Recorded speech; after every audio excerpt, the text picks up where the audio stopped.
Pinalagan ng Pangulo ang mga aligasyon na naging training ground ng terorismo ang Pilipinas dahil sa pagpunta rito ng dalawang suspect sa pamamaril sa Bondi Beach sa Australia. Nakatutok si Chino Gaston. Sa pagdiriwang ng ika-70 anibersaryo ng Armed Forces of the Philippines, pinalagan ni Pangulong Bongbong Marcos ang mga paratang na naging training ground ng terorismo ang Pilipinas dahil dumaan dito ang dalawang suspect sa madugong Bondi Beach shooting sa Australia. We also reject in the strongest term the recent misleading claims that portray our country as a training hotspot for terrorism. For years, we have acted decisively to dismantle terrorist networks. To dismiss these gains with unfounded speculations is not acceptable. Nevertheless, we remain vigilant. Kinilala rin ng Pangulo ang kagitingan, katapatan at serbisyo ng mga sundalo.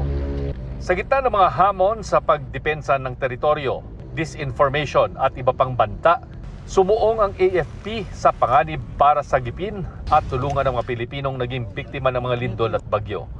5 sundalo ang ginawaran ng Pangulo ng pagkilala, kasama si Major Jerome Hacuba na nabulag sa IED attack sa Dato Salibo, Maguindanao noong 2016. The AFP has continued to deliver results in both internal and external security.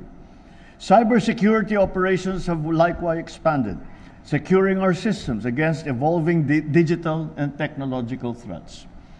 Your humanitarian assistance and disaster response operations have saved many lives. Pinasalamatan naman ni AFP Chief of Staff General Romeo Brawner Jr. ang mga kapwa niya sundalo sa kanilang katapatan sa gitna ng ingay politika nitong mga nagdaang buwan. I would like also to express my profound gratitude to the Filipino people for your unwavering trust in the armed forces of the Philippines. I extend my snappiest salute to the gallant men and women of the armed forces of the Philippines. You have remained disciplined, professional, and united. Mananatili kaming isang matatag na sandatahang lakas, kasangga ninyo tungo sa bagong Pilipinas. Lumahok din ang Pangulo sa brutal fight kasama ang mga sundalo. Para sa GMA Integrated News, Chino Gaston, nakatutok, 24 oras.